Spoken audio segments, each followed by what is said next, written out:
The Stoic Cosmos, an excerpt from Cicero's On the Nature of the Gods, translated by H. Rackham, 1933, read by Dan Attrell.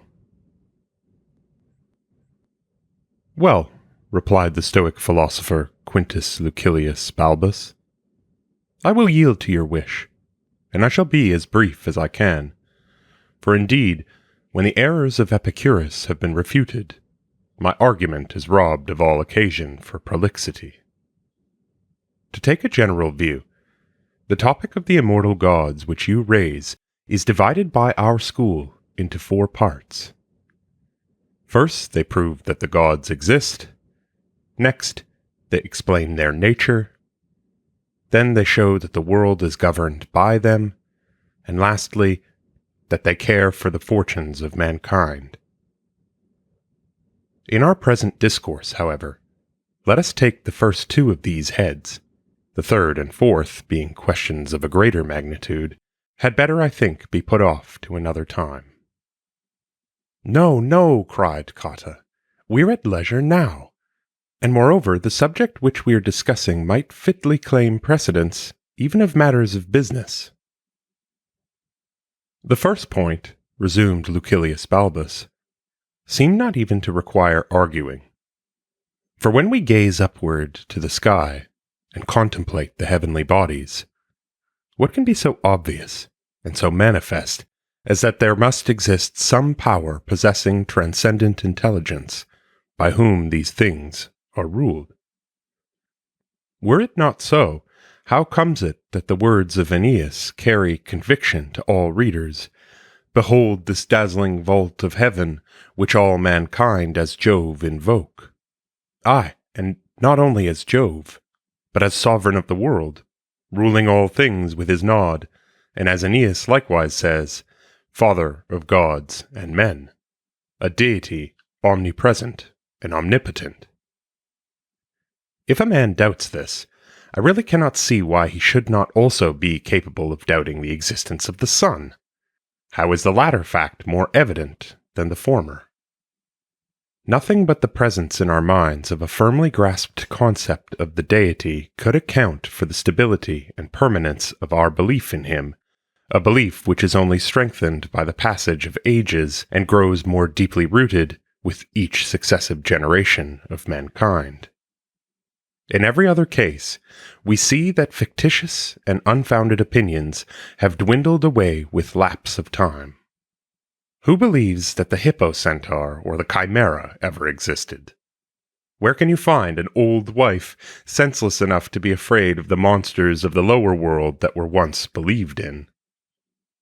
The years obliterate the inventions of the imagination, but confirm the judgments of nature. Hence, both in our own nation and among all others, reverence for the gods and respect for religion grow continually stronger and more profound. Nor is this unaccountable or accidental. It is the result, firstly, of the fact that the gods often manifest their power in bodily presence. For instance, in the Latin War, at the critical battle of Lake Regillus, between the dictator Aulus Postumius and Octavius Mamilius of Tusculum, Castor and Pollux were seen fighting on horseback in our ranks. And in more modern history, likewise, these sons of Tyndareus brought news of the defeat of Perses. What happened was that Publius Vatinius, the grandfather of our young contemporary, was returning to Rome by night from Reate, of which he was governor, when he was informed by 2 young warriors on white horses that King Perses had that very day been taken prisoner. When Vatinius carried the news to the Senate, at first he was flung into jail on charge of spreading an unfounded report on a matter of national concern. But afterwards, a dispatch arrived from Paulus, and the date was found to tally. So the Senate bestowed upon Vatinius both a grant of land and an exemption from military service. It's also recorded in history that when the Locrians won their great victory over the people of Crotona at the important battle of the river Sagra, news of the engagement was reported at the Olympic Games on the very same day. Often has the sound of the voices of the fauns, often has the apparition of a divine form compelled anyone that is not either feeble-minded or impious to admit the real presence of the gods. Again, prophecies and premonitions of future events cannot but be taken as proofs that the future may appear or be foretold as a warning or portended or predicted to mankind. Hence the very words apparition, warning, portent, prodigy. Even if we think that the stories of Mopsus, Tiresias, Amphiaraus, Calchas, and Helenus are mere baseless fictions of romance, though their powers of divination would not even have been incorporated in the legends had they been entirely repugnant to fact, shall not even the instances from our own native history teach us to acknowledge the divine power? Shall we be unmoved by the story of the recklessness of Publius Claudius in the First Punic War?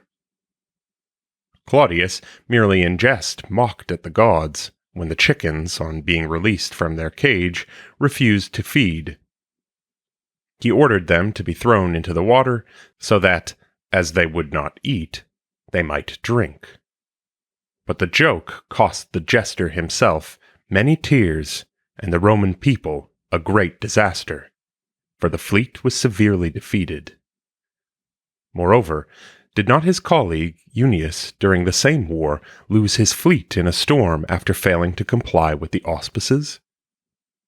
In consequence of these disasters, Claudius was tried and condemned for high treason, and Unius committed suicide.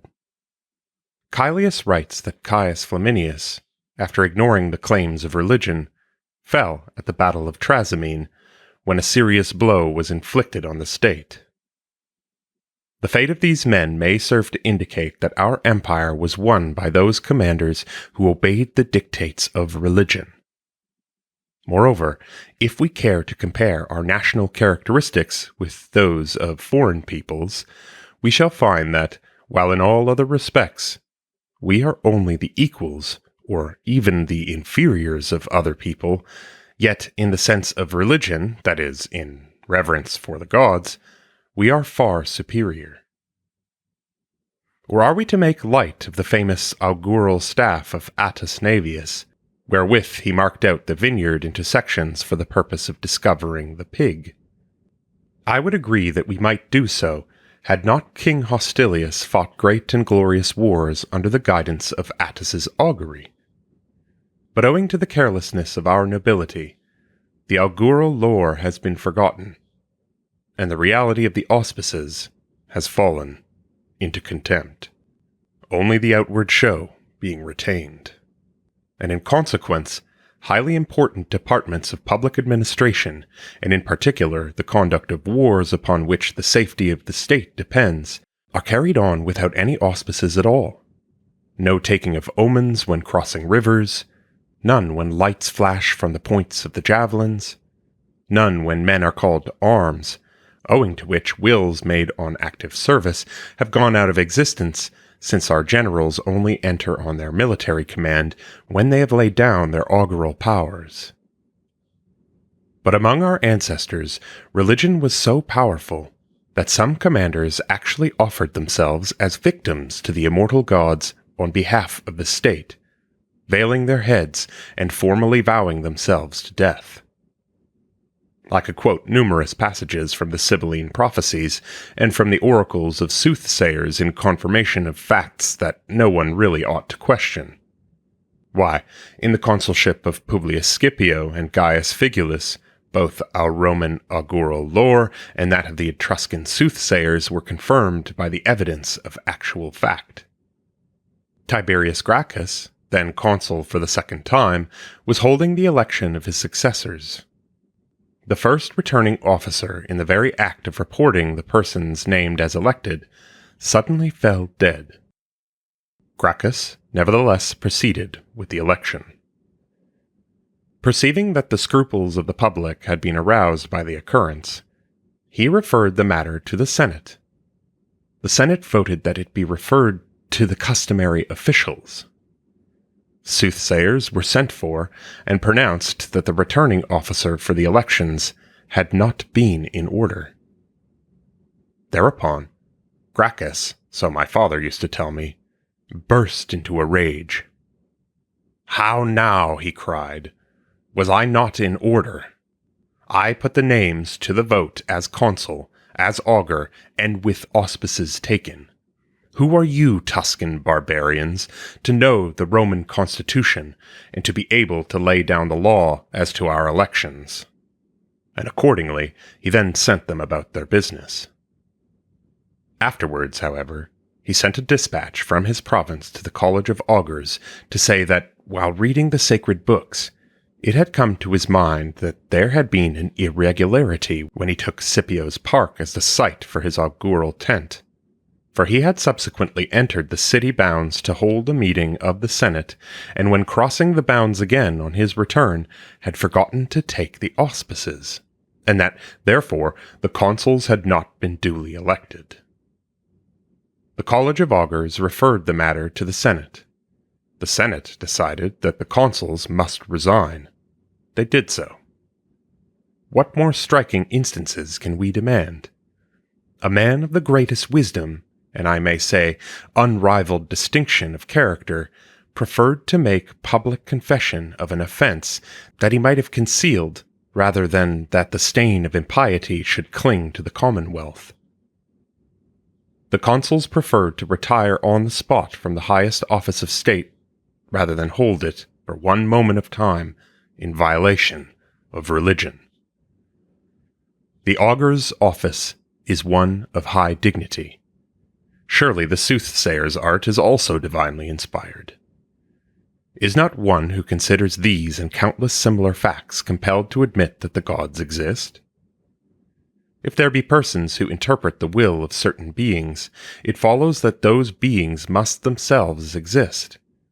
But there are persons who interpret the will of the gods. Therefore, we must admit that the gods exist. But perhaps it may be argued that not all prophecies come true. Nor do all sick persons get well, but that does not prove that there is no art of medicine. Signs of future events are manifested by the gods. Men may have mistaken these signs, but the fault lay with man's powers of inference, not with the divine nature. Hence the main issue is agreed among all men of all nations, inasmuch as all have engraved in their minds an innate belief that the gods exist. As to their nature, there are various opinions, but their existence nobody denies. Indeed, our master Cleanthes gave 4 reasons to account for the formation in men's minds of their ideas of the gods. He put first the argument of which I spoke just now, the one arising from our foreknowledge of future events. Second, the one drawn from the magnitude of the benefits which we derive from our temperate climate, from the earth's fertility, and from a vast abundance of other blessings. Third, the awe inspired by lightning, storms, rain, snow, hail, floods, pestilences, earthquakes, and occasionally subterranean rumblings, showers of stones and raindrops the color of blood, also landslips and chasms suddenly opening in the ground, also unnatural monstrosities, human and animal, and also the appearance of meteoric lights, and what are called by the Greeks comets, and in our language, long-haired stars, such as recently, during the Octavian War, appeared as harbingers of dire disaster, and the doubling of the sun, which my father told me had happened in the consulship of Tuditanus and Aquilius, the year in which the light was quenched of Publius Africanus, that second son of Rome. All these alarming portents have suggested to mankind the idea of the existence of some celestial and divine power. And the fourth and most potent cause of the belief, he said, was the uniform motion and revolution of the heavens, and the varied groupings and ordered beauty of the sun, moon, and stars, the very sight of which was in itself enough to prove that these things are not the mere effect of chance. When a man goes into a house, a wrestling school, or a public assembly, and observes in all that goes on arrangement, regularity, and system, he cannot possibly suppose that these things come about without a cause. He realizes that there is someone who presides and controls. Far more, therefore, with the vast movements and phases of the heavenly bodies, and these ordered processes of a multitude of enormous masses of matter, which throughout the countless age of infinite past have never in the smallest degree played false, is he compelled to infer that these mighty world motions are regulated by some mind. Extremely acute of intellect as is Chrysippus, nevertheless, his utterance here might well appear to have been learnt from the very lips of nature, and not discovered by himself. If, he says, there be something in the world that man's mind and human reason, strength and power, are incapable of producing, that which produces it must necessarily be superior to man. Now the heavenly bodies and all those things that display a never-ending regularity cannot be created by man.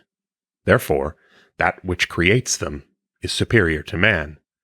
Yet what better name is there for this than God? Indeed, if gods do not exist, what can there be in the universe superior to man?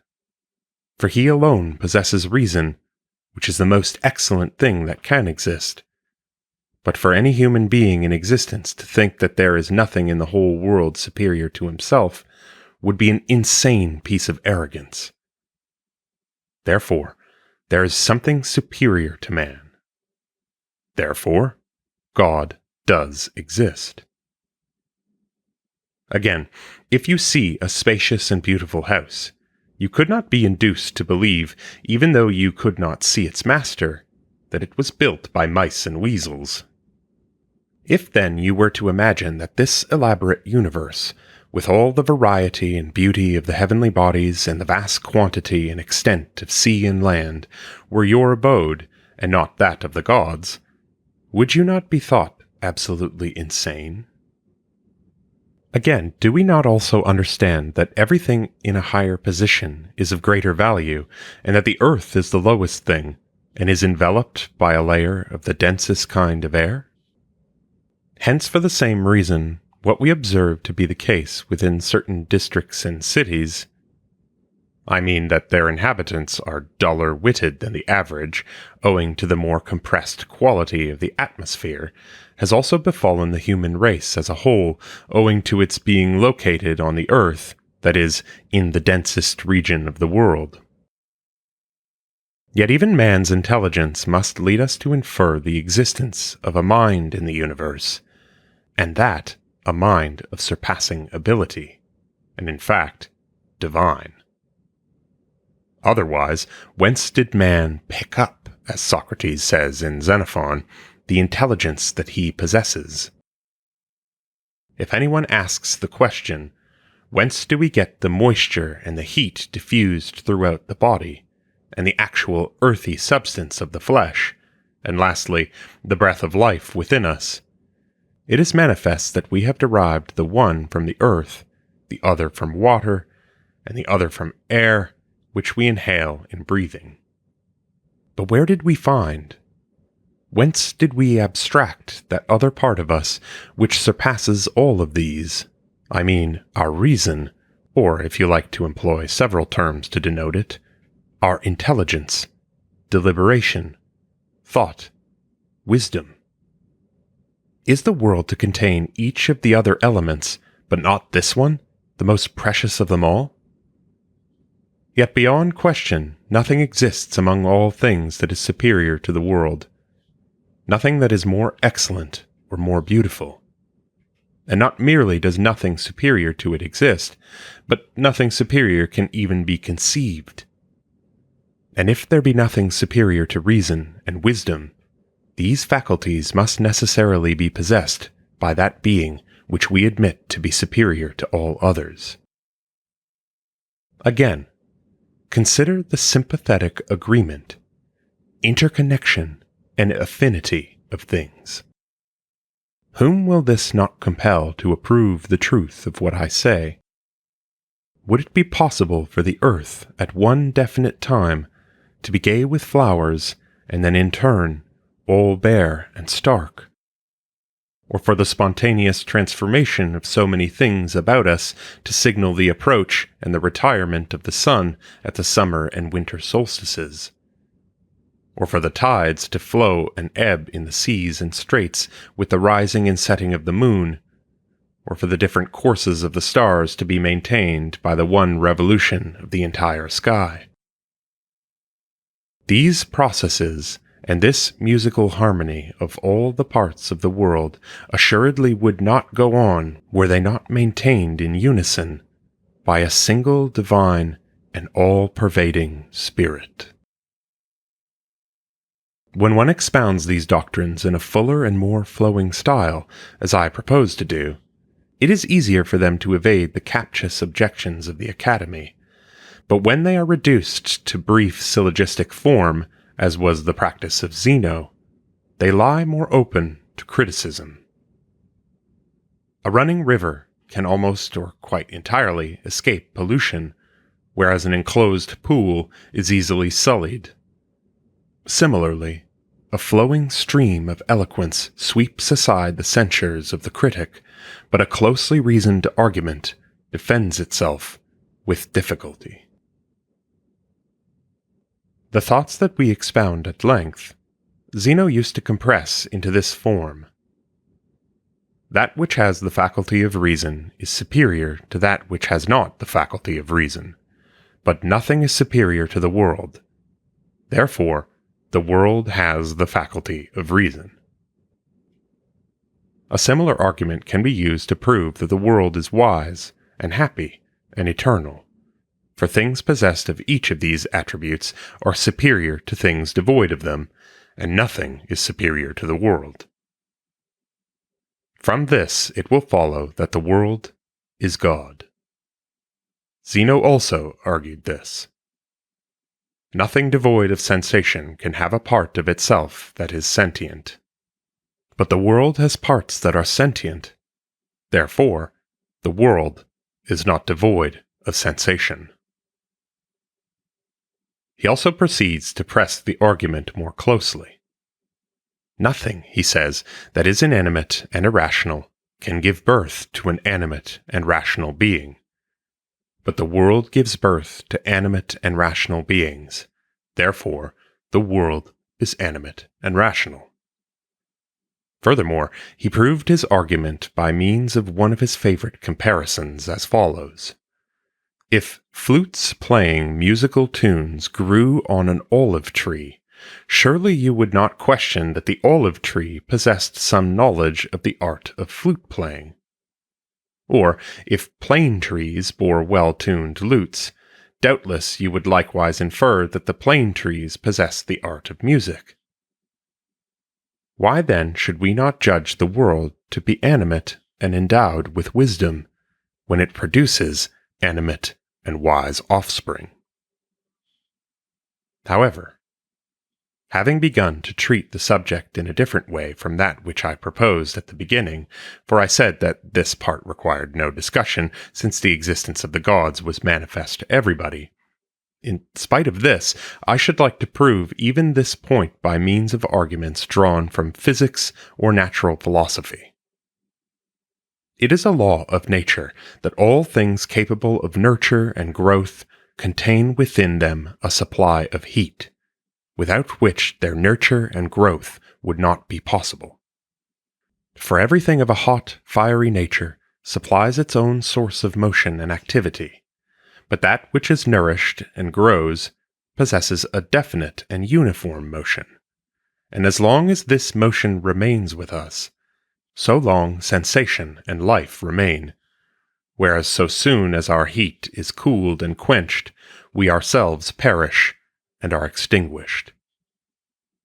This doctrine Cleanthes enforces by these further arguments to show how great is the supply of heat in every living body. He states that there is no food so heavy that it is not digested in 24 hours, and even the residue of our food which nature rejects contains heat. Again, the veins and arteries never cease throbbing with a flame-like pulse, and frequent cases have been observed when the heart of an animal, on being torn out of its body, has continued to beat with a rapid motion resembling the flickering of fire. Every living thing, therefore, whether animal or vegetable, owes its vitality to the heat contained within it. From this it must be inferred that this element of heat possesses in itself a vital force that pervades the whole world. We shall discern the truth of this more readily from a more detailed account of this all-permeating fiery element as a whole. All the parts of the world, I will however only specify the most important, are supported and sustained by heat. This can be perceived first of all in the element of earth. We see fire produced by striking or rubbing stones together. And when newly dug, the earth doth steam with warmth. And also warm water is drawn from running springs, and this occurs most of all in the winter time, because a great store of heat is confined in the cavern of the earth, which in winter is denser and therefore confines more closely the heat stored in the soil. It would require a long discourse and a great many arguments to enable me to show that all the seeds that earth receives in her womb, and all the plants which she spontaneously generates and holds fixed by their roots in the ground, owe both their origin and growth to this warm temperature of the soil. That water also contains an admixture of heat is shown first of all by its liquid nature. Water would neither be frozen into ice by cold, nor congealed into snow and hoarfrost, unless it could also become fluid when liquefied and thawed by the admixture of heat. This is why moisture both hardens when exposed to a north wind or a frost from some other quarter, and also in turn softens when warmed and evaporates with heat. Also the sea, when violently stirred by the wind, becomes warm, so that it can readily be realized that this great body of fluid contains heat. For we must not suppose the warmth in question to be derived from some external source, but stirred up from the lowest depths of the sea by violent motion, just as happens to our bodies when they are restored to warmth by movement and exercise. Indeed, the air itself, though by nature the coldest of the elements, is by no means entirely devoid of heat. Indeed, it contains even a considerable admixture of heat, for it is itself generated by an exhalation from water, since air must be deemed to be a sort of vaporized water, and this vaporization is caused by the motion of the heat contained in the water. We may see an example of the same process when water is made to boil by placing fire beneath it. There remains the fourth element. This is itself by nature glowing hot throughout, and also imparts the warmth of health and life to all other substances. Hence, from the fact that all the parts of the world are sustained by heat, the inference follows that the world itself also owes its continued preservation for so long a time to the same or a similar substance, and all the more so because it must be understood that this hot and fiery principle is interfused with the whole of nature in such a way as to constitute the male and female generative principles, and so to be the necessary cause of both the birth and the growth of all living creatures, whether animals or those whose roots are planted in the earth.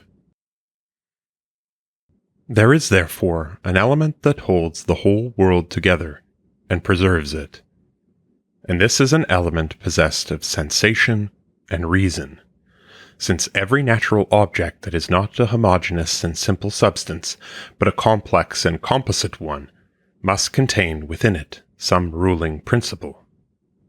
For example, in man, the intelligence. In the lower animals, something resembling intelligence that is the source of appetition. With trees and plants, the ruling principle is believed to be located in the roots.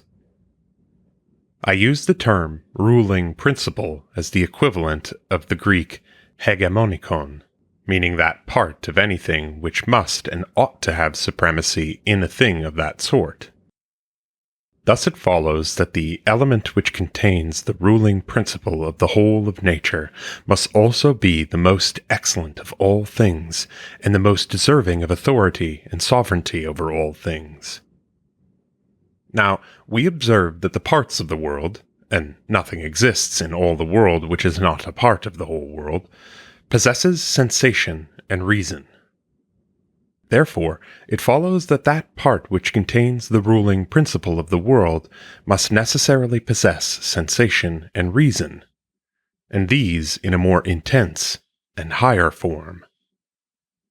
Hence it follows that the world possesses wisdom, and that the element which holds all things in its embrace is preeminently and perfectly rational, and therefore that the world is God, and that all the forces of the world are held together by the divine nature. Moreover, that glowing heat of the world is far purer and more brilliant, and far more mobile, and therefore more stimulating to the senses, than this warmth of ours by which the things that we know are preserved and vitalized. As therefore man and the animals are possessed by this warmth, and owe to this their motion and sensation, it is absurd to say that the world is devoid of sensation, considering that it is possessed by an intense heat that is stainless, free, and pure, and also penetrating and mobile in the extreme, especially as this intense world heat does not derive its motion from the operation of some other force from outside, but is self-moved and spontaneous in its activity. For how can there be anything more powerful than the world to impart motion and activity to the warmth by which the world is held together? For let us hear Plato, that divine philosopher, for so almost is he to be deemed. He holds that motion is of two sorts, one spontaneous, the other derived from without, and that which moves of itself spontaneously is more divine than that which has motion imparted to it by some force not its own. The former kind of motion he deems to reside only in the soul, which he considers to be the only source and origin of motion. Hence, since all motion springs from the world heat, and since that heat moves spontaneously, and not by any impulse from something else, it follows that that heat is soul, which proves that the world is an animate being. Another proof that the world possesses intelligence is supplied by the fact that the world is unquestionably better than any of its elements.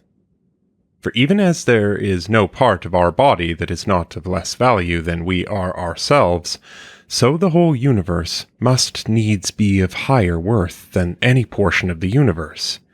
And if this be so, it follows that the world must be endowed with wisdom, for, if it were not, man, although a part of the world, being possessed of reason, would necessarily be of higher worth than the world as a whole. Again, if we wish to proceed from the first rudimentary orders of being to the last, and most perfect, we shall necessarily arrive in the end at deity.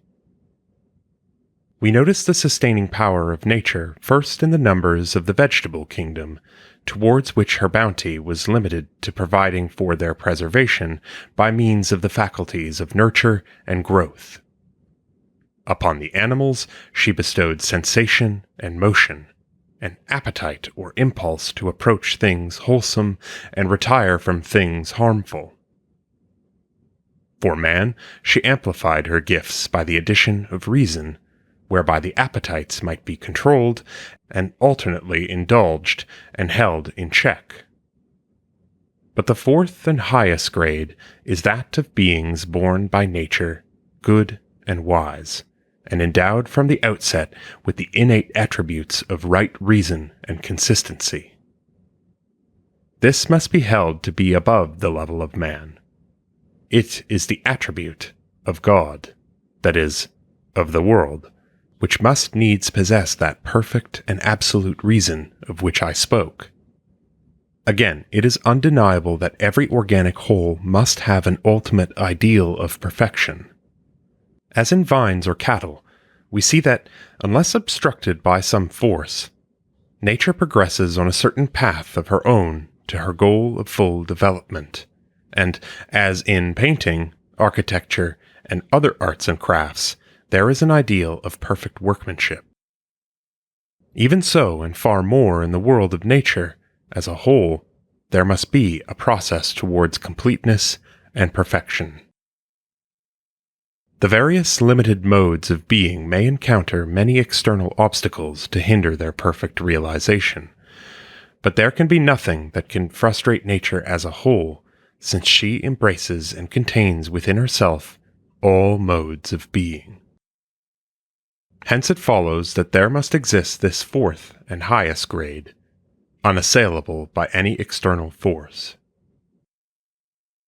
Now, this is the grade on which universal nature stands, and since she is of such a character as to be superior to all things and incapable of frustration by any, it follows of necessity that the world is an intelligent being, and indeed also a wise being.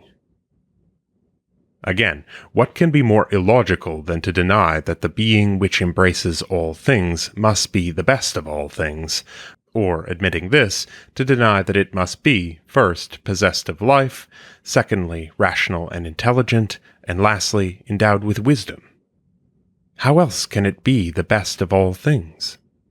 If it resembles plants or even animals, so far from being highest, it must be reckoned lowest in the scale of being. If again it be capable of reason, yet has not been wise from the beginning, the world must be in a worse condition than mankind.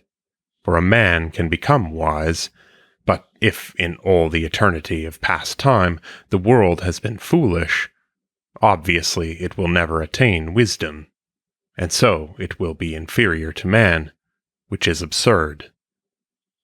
Therefore, the world must be deemed to have been wise from the beginning, and divine.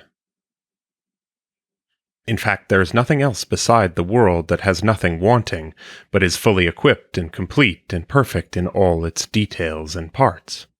For as Chrysippus cleverly puts it, just as a shield case is made for the sake of a shield, and a sheath for the sake of a sword, so everything else except the world was created for the sake of some other thing.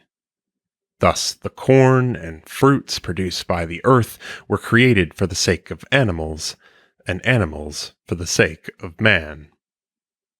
For example, the horse for riding, the ox for plowing, the dog for hunting and keeping guard. Man himself, however, came into existence for the purpose of contemplating and imitating the world. He is by no means perfect, but he is a small fragment of that which is perfect. The world, on the contrary, since it embraces all things, and since nothing exists which is not within it, is entirely perfect. How then can it fail to possess that which is the best? But there is nothing better than intelligence and reason. The world, therefore, cannot fail to possess them. Chrysippus, therefore, also well shows by the aid of illustrations that in the perfect and mature specimen of its kind, everything is better than in the imperfect. For instance, in a horse than in a foal, in a dog than in a puppy, in a man than in a boy. And that similarly, a perfect and complete being is bound to possess that which is the best thing in all the world. But no being is more perfect than the world, and nothing is better than virtue. Therefore, virtue is an essential attribute of the world. Again, man's nature is not perfect, yet virtue may be realized in man. How much more readily, then, in the world? Therefore, the world possesses virtue. Therefore, it is wise and consequently divine. Having thus perceived the divinity of the world, we must also assign the same divinity to the stars, which are formed from the most mobile and the purest part of the ether, and are not compounded of any other element besides. They are of a fiery heat and translucent throughout. Hence they too have the fullest right to be pronounced to be living beings endowed with sensation and intelligence. That the stars consist entirely of fire, Cleanthes holds to be established by the evidence of two of the senses, those of touch and sight. For the radiance of the sun is more brilliant than of any fire, inasmuch as it casts its light so far and wide over the boundless universe, and the contact of its rays is so powerful that it not merely warms, but often actually burns, neither of which things could it do if it were not made of fire. Therefore, Cleanthes proceeds, since the sun is made of fire, and is nourished by the vapors exhaled from the ocean, because no fire could continue to exist without sustenance of some sort, it follows that it resembles either that fire which we employ in ordinary life, or that which is contained in the bodies of living creatures. Now, our ordinary fire that serves the needs of daily life is a destructive agency, consuming everything. And also, wherever it spreads, it routs and scatters everything. On the other hand, the fire of the body is the glow of life and health. It is the universal preservative, giving nourishment, fostering growth, sustaining and bestowing sensation. He therefore maintains that there can be no doubt of which two kinds of fire the sun resembles, for the sun also causes all things to flourish and to bring forth increase, each after its kind. Hence, since the sun resembles those fires which are contained in the bodies of living creatures, the sun also must be alive. And so too the other heavenly bodies, since they have their origin in the fiery heat of heaven that is entitled the ether or sky. Since, therefore, some living creatures are born on the earth, others in the water, and others in the air, it is absurd, so Aristotle holds, to suppose that no living animal is born in that element which is most adapted for the generation of living things. But the stars occupy the region of ether, and as this has a very rarefied substance, and is always in lively motion, it follows that the animal born in this region has the keenest sense and the swiftest power of movement. Hence, since the stars come into existence in the ether, it is reasonable to suppose that they possess sensation and intelligence. And from this it follows that the stars are to be reckoned as gods, for it may be observed that the inhabitants of those countries in which the air is pure and rarefied have keener wits and greater powers of understanding than persons who live in a dense and heavy climate. Moreover, the substance employed as food is also believed to have some influence on mental acuteness. It is therefore likely that the stars possess surpassing intelligence, since they inhabit the ethereal regions of the world and also are nourished by the moist vapors of sea and earth, rarefied in their passage through the wide intervening space. Again, the consciousness and intelligence of the stars is most clearly evinced by their order and regularity. For regular and rhythmical motion is impossible without design, which contains no trace of causal or accidental variation. Now the order and eternal regularity of the constellations indicates neither a process of nature, for it is highly rational, nor chance, for chance loves variation and abhors regularity. It follows, therefore, that the stars move of their own free will, and because of their intelligence and divinity. Aristotle is also to be commended for his view that the motion of all living bodies is due to one of three causes: nature, force, or will. Now the sun and moon and all the stars are in motion, and bodies moved by nature travel either downwards, owing to their weight, or upwards, owing to their lightness, but neither, he argued, is the case with the heavenly bodies, because their motion is revolution in a circle. Nor yet can it be said that some stronger force compels the heavenly bodies to travel in a manner contrary to their nature, for what stronger force can there be? It remains, therefore, that the motion of the heavenly bodies is voluntary. Anyone who sees this truth would show not only ignorance, but wickedness if he denied the existence of the gods. Nor indeed does it take much difference whether he denies their existence or deprives them entirely of providential care and of activity, since, to my mind, an entirely inactive being cannot be said to exist at all. Therefore, the existence of the gods is so manifest that I can scarcely deem one who denies it to be of sound mind. It remains for us to consider the qualities of divine nature, and on this subject nothing is more difficult than to divert the eyes of the mind from following the practice of bodily sight. This difficulty has caused both uneducated people generally, and those philosophers who resemble the uneducated, to be unable to conceive of the immortal gods without setting before themselves the form of men. A shallow mode of thought which Cotta has exposed, and which therefore calls for no discussion from me.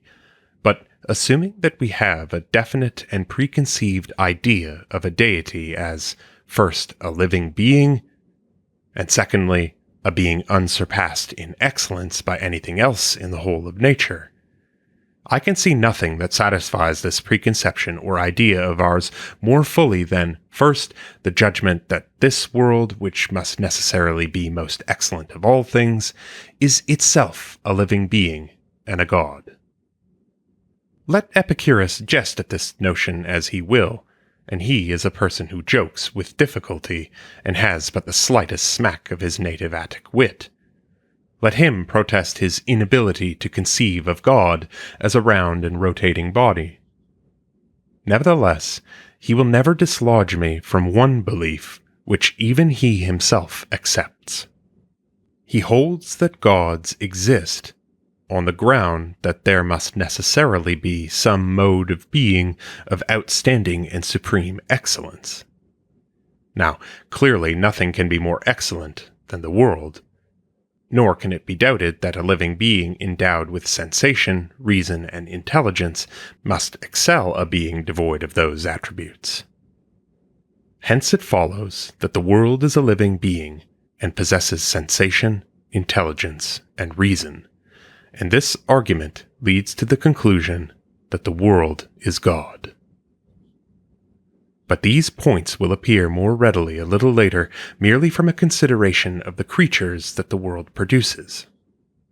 In the meantime, pray, Velleius, do not parade your school's utter ignorance of science. You say that you think a cone, a cylinder, and a pyramid more beautiful than a sphere. Why, even in matters of taste, you Epicureans have a criterion of your own. However, assuming that the figures which you mentioned are more beautiful to the eye, though for my part I don't think of them so, for what can be more beautiful than the figure that encircles and encloses in itself all other figures, and that can possess no roughness or point of collision on its defense, no indentation of the concavity, no protuberance or depression? There are two forms that excel all others. Among solid bodies, the globe, for so we may translate the Greek sphaira, and among plane figures, the round or circle, the Greek kyklos.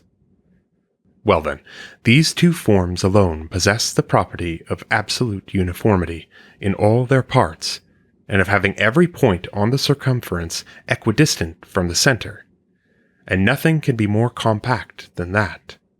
Still, if you Epicureans cannot see this, as you have never meddled with that learned dust, could you not have grasped even so much of natural philosophy as to understand that the uniform motion and regular disposition of the heavenly bodies could not have been maintained with any other shape? Hence, nothing could be more unscientific than your favorite assertion that it is not certain that our world itself is round, since it may possibly have some other form, and there are countless numbers of worlds, all of different shapes. Had but Epicurus learnt that twice two are four, he certainly would not talk like that. But while making his palate the test of the chief good, he forgets to lift up his eyes to what Aeneas calls the palate of the sky. For there are two kinds of heavenly bodies, some that travel from east to west in unchanging paths, without ever making the slightest deviation in their course, while the others perform two unbroken revolutions in the same paths and courses. Now, both of these facts indicate at once the rotatory motion of the firmament, which is only possible with a spherical shape, and the circular revolutions of the heavenly bodies. Take first of all the sun, which is the chief of the celestial bodies. Its motion is such that it first fills the countries of earth with a flood of light, and then leaves them in darkness, now on one side and now on the other. For night is caused merely by the shadow of earth, which intercepts the light of the sun. Its daily and nightly paths have the same regularity. Also, the sun, by at one time slightly approaching, and at another time slightly receding, causes a moderate variation of temperature. For the passage of about 365¼ diurnal revolutions of the sun completes the circuit of a year, and by bending its course now towards the north and now towards the south, the sun causes summers and winters, and the two seasons of which one follows the waning of winter, and the other that of summer. Thus, from the changes of the four seasons are derived the origins and causes of all those creatures which come into existence on land and in the sea. Again, the moon in her monthly paths overtakes the yearly course of the sun, and her light wanes to its minimum when she approaches nearest to the sun, and waxes to its maximum each time that she recedes farthest from him.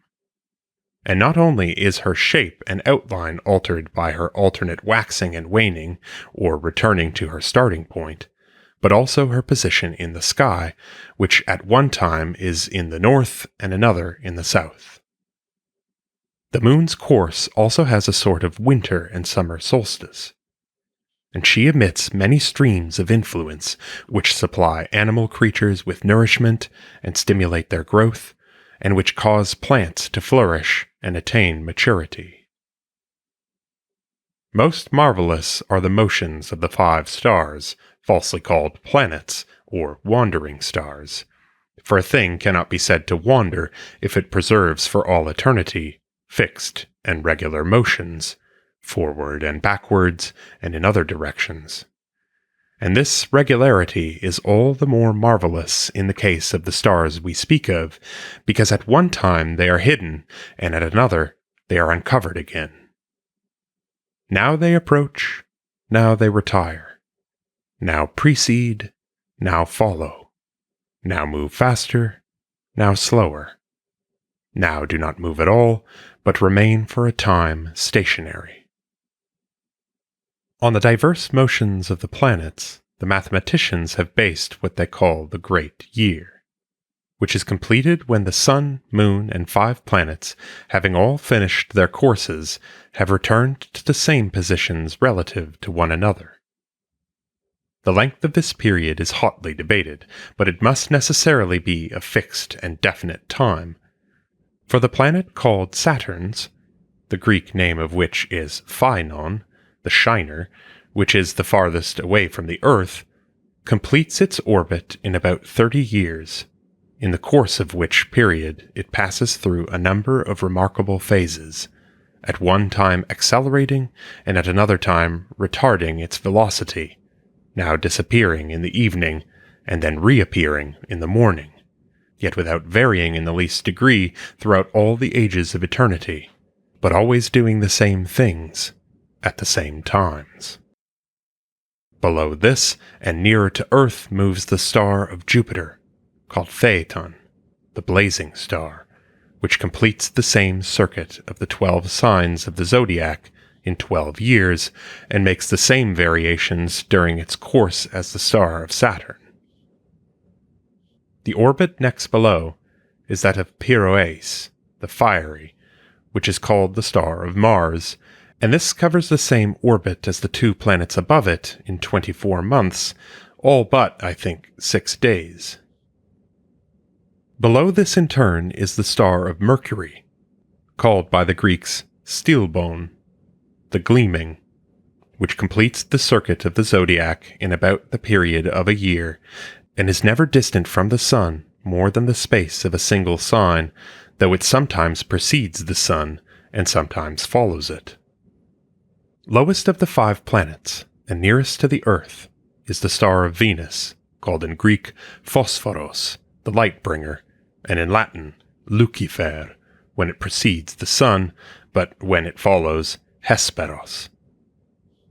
This planet completes its orbit in a year, traversing the zodiac with a zigzag movement, as do the planets above it, and never distant more than the space of 2 signs from the sun, though sometimes in front of it and sometimes behind it.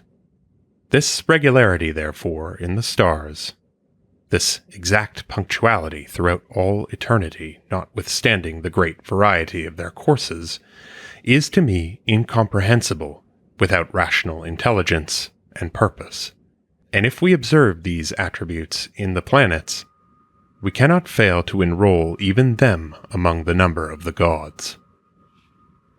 Moreover, the so-called fixed stars also indicate the same intelligence and wisdom. Their revolutions recur daily with exact regularity. It is not the case that they are carried along by the ether, or that their courses are fixed in the firmament, as most people ignorant of natural philosophy aver, for the ether is not of such a nature as to hold the stars and cause them to revolve by its own force, since being rare and translucent and of uniform diffused heat, the ether does not appear to be well adapted to contain the stars. Therefore, the fixed stars have a sphere of their own, separate from, and not attached to the ether. Now the continual and unceasing revolutions of these stars, marvelously and incredibly regular as they are, clearly show that these are endowed with divine power and intelligence, so that anyone who cannot perceive that they themselves possess divinity would seem to be incapable of understanding anything at all. In the heavens, therefore, there is nothing of chance or hazard, no error, no frustration, but absolute order, accuracy, calculation, and regularity. Whatever lacks these qualities, whatever is false and spurious and full of error, belongs to the region between the earth and the moon, the last of all the heavenly bodies, and to the surface of the earth. Anyone, therefore, who thinks that the marvelous order and incredible regularity of the heavenly bodies, which is the sole source of preservation and safety for all things, is not rational, himself cannot be deemed a rational being. I therefore believe that I shall not be wrong if, in discussing this subject, I take my first principle from the prince of seekers after truth, Zeno himself. Now, Zeno gives this definition of nature. Nature, he says, is a craftsman like fire, proceeding methodically to the work of generation.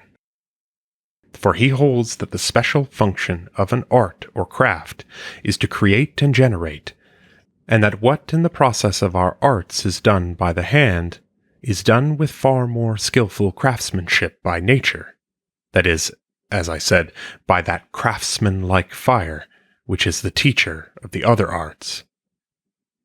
And on this theory, while each department of nature is craftsmanlike in the sense of having a method or path marked out for it to follow, the nature of the world itself, which encloses and contains all things in its embrace, is styled by Zeno not merely craftsmanlike, but actually a craftsman, whose foresight plans out the work to serve its use and purpose in every detail. And as the other natural substances are generated, reared and sustained each by its own seeds, so the world nature experiences all those motions of the will, those impulses of conation and desire that the Greeks call hormai, and follows these up with the appropriate actions in the same way as do we ourselves who experience emotions and sensations.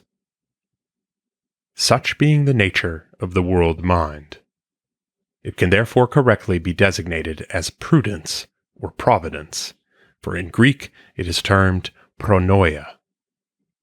And this providence is chiefly directed and concentrated upon three objects, namely, to secure for the world, first, the structure best fitted for its survival, next, absolute completeness, but chiefly, consummate beauty and embellishment of every kind. We have discussed the world as a whole, and we have also discussed the heavenly bodies, so that there now stands fairly well revealed to our view a vast company of gods who are neither idle, nor yet perform their activities with irksome and laborious toil, for they have no framework of veins and sinews and bones, nor do they consume such kinds of food and drink as to make them contract too sharp or too sluggish a condition of the humours, nor are their bodies such as to make them fear falls or blows, or apprehend disease from exhaustion of their members, dangers which led Epicurus to invent his unsubstantial, do-nothing gods. On the contrary, they are endowed with supreme beauty of form. They are situated in the purest region of the sky, and they so control their motions and courses as to seem to be conspiring together to preserve and to protect the universe. Many other divinities, however, have with good reason been recognized and named both by the wisest men of Greece and by our ancestors from the great benefits that they bestow. For it was thought that whatever confers great utility on the human race must be due to the operation of divine benevolence towards men. Thus, sometimes a thing sprung from a god was called by the name of a god himself, as when we speak of corn as Ceres, of wine as Liber, and so that Terence writes, "When Ceres and Liber fail, Venus is cold." In other cases, some exceptionally potent force is itself designated by a title of divinity. For example, faith and mind. We see the shrines on the Capitol lightly dedicated to them both by Marcus Aemilius Scaurus, and faith had previously been deified by Aulus Attilius Calatinus. You see the Temple of Virtue, restored as the Temple of Honor by Marcus Marcellus, but founded many years before by Quintus Maximus in the time of the Ligurian War. Again, there are the temples of wealth, safety, concord, liberty, and victory, all of which things, being so powerful as necessarily to imply divine governance, were themselves designated as gods. In the same class, the names of desire, pleasure, and Venus Lubentina have been deified, things vicious and unnatural, although Velleius thinks otherwise, yet the urge of these vices often overpowers natural instinct.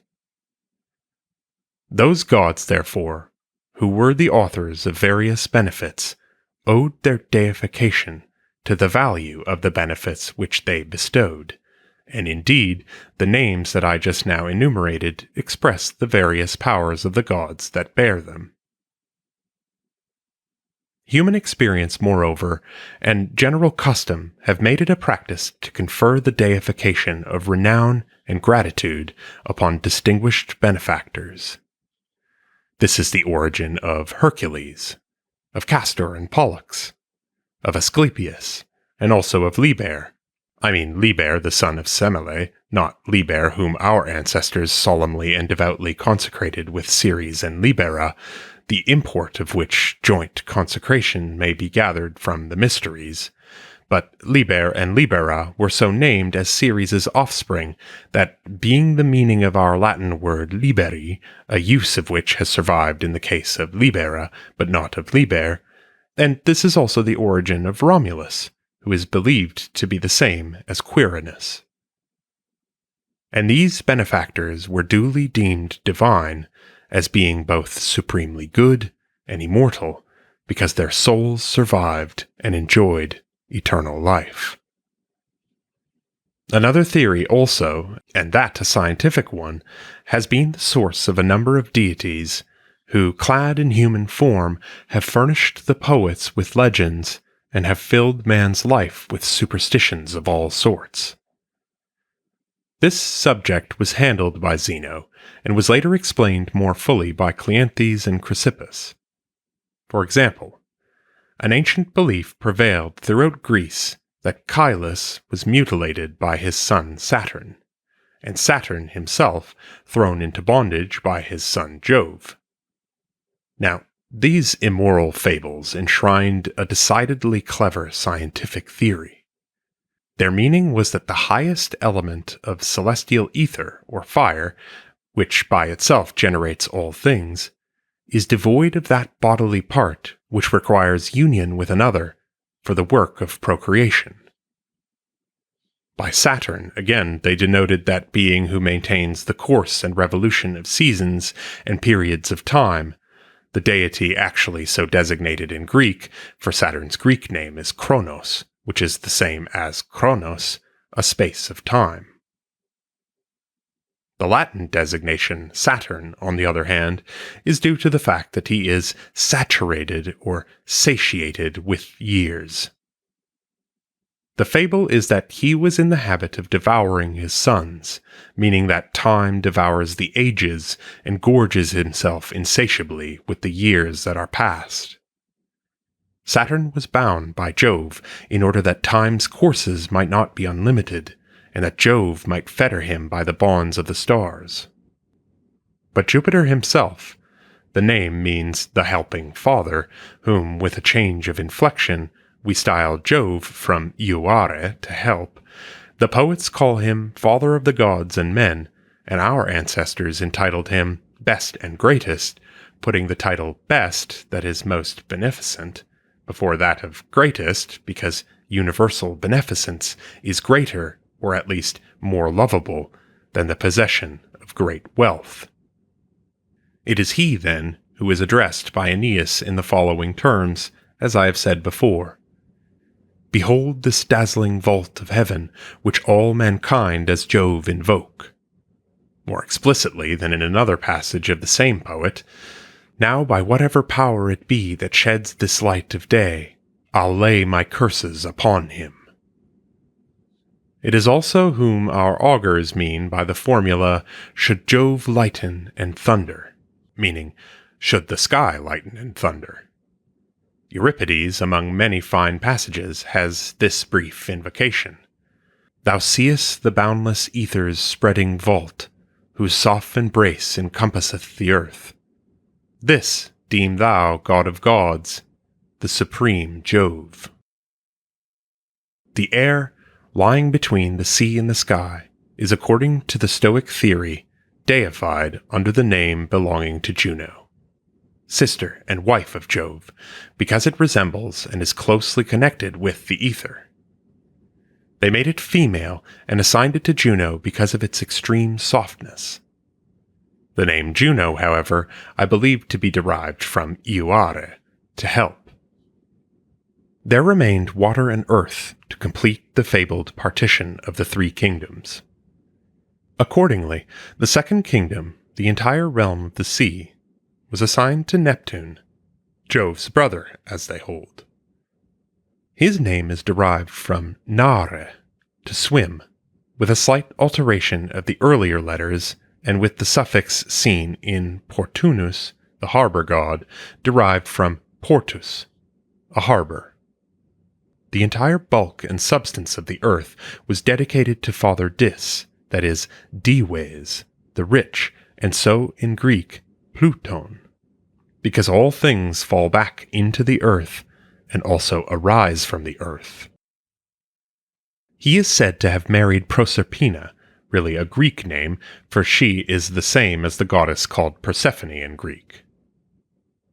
They think that she represents the seed of corn, and fable that she was hidden away and sought for by her mother. The mother is Ceres, a corruption of Geres from Gero, because she bears the crops. The same accidental change of the first letter is also seen in her Greek name, Demeter, a corruption of Gemeter, Mother Earth. Mawors, or Mars, again, is from Magnawertere, the overturner of the great, while Minerva is either she who minishes or she who is minatory. Also, as the beginning and the end are the most important parts of all affairs, they held that Janus is the leader in a sacrifice, the name being derived from ire, to go. Hence the names Iani for the archways and Ianui for the front doors of secular buildings. Again, the name Vesta comes from the Greeks, for she is the goddess whom they call Hestia. Her power extends over altars and hearths, and therefore all prayers and all sacrifices end with this goddess, because she is the guardian of the innermost things. Closely related to this function are the Penates, or the household gods, a name derived either from penus, which means a store of human food of any kind, or from the fact that they reside penitus, in the recesses of the house, owing to which they are also called penetrales by the poets. The name Apollo, again, is Greek. They say that he is the sun, and Diana they identify with the moon, the word sol being from solus, either because the sun alone of all heavenly bodies is of that magnitude, or because when the sun rises, all the stars are dimmed, and it alone is visible. The name Luna, however, is derived from lucere, to shine, for it is the same word as lucina, and therefore in our country Juno Lucina is invoked in childbirth, as is Diana in her manifestation as Lucifera, the light-bringer, among the Greeks. She is also called Diana Omnivaga, wide-wandering, not from her hunting, but because she is counted one of the 7 planets or wanderers, Vagari. She was called Diana because she made a sort of day in the nighttime. She is invoked to assist at the birth of children because the period of gestation is either occasionally 7 or more usually 9 lunar revolutions, and these are called menses, months, because they cover measured, mensa, spaces. Timaeus, in his history, with his usual aptness, adds to this account of the burning of the temple of Diana of Ephesus on that night on which Alexander was born, the remark that this need cause no surprise, since Diana was away from home, wishing to be present when Olympias was brought to bed. Venus was so named by our countrymen as the goddess who comes, venire, to all things. Her name is not derived from the word venustas, beauty, but rather venustas, from it. Do you see, therefore, how from a true and valuable philosophy of nature has been evolved this imaginary and fanciful pantheon? The perversion has been a fruitful source of false beliefs, crazy errors, and superstitions hardly above the level of old wives' tales. We know what the gods look like and how old they are, their dress and their equipment, and also their genealogies, marriages, and relationships, and all about them is distorted into the likeness of human frailty. They are actually represented as liable to passions and emotions. We hear of their being in love, sorrowful, angry. According to the myths, they even engage in wars and battles, and that not only when, as in Homer, two armies are contending and the gods take sides and intervene on their behalf, but when they actually fought wars of their own, for instance, with the Titans and with the giants. These stories and these beliefs are utterly foolish. They are stuffed with nonsense and absurdity of all sorts. But though repudiating these myths with contempt, we shall nevertheless be able to understand the personality and the nature of the divinities pervading the substance of the several elements, Ceres permeating the earth, Neptune the sea, and so on, and it is our duty to revere and worship these gods under the names which custom has bestowed upon them. But the best, and also the purest, holiest, and most pious way of worshipping the gods is ever to venerate them with purity, sincerity, and innocence both of thought and of speech. For religion has been distinguished from our superstition not only by philosophers, but by our ancestors. Persons who spent whole days in prayer and sacrifice to ensure that their children should outlive them were termed superstitious, from superstes, a survivor, and the word later acquired a wider application. Those, on the other hand, who carefully reviewed, and so to speak, retraced all the lore of ritual, were called religious, from relegere, to retrace or reread, like elegant, from eligere, to select, diligent, from deligere, to care for, intelligent, from intellegere, to understand. For all these words contain the same sense of picking out, legere, that is present in the word religious. Hence, superstitious and religious came to be terms of censure and approval, respectively. I think, however, that I have said enough to prove the existence of the gods and their nature. End of The Stoic Cosmos. An excerpt from Cicero's On the Nature of the Gods. Translated by H. Rackham, 1933. Read by Dan Attrell. If you would like to support more work such as this, please visit patreon.com/themodernhermeticist. And above all, thank you for listening.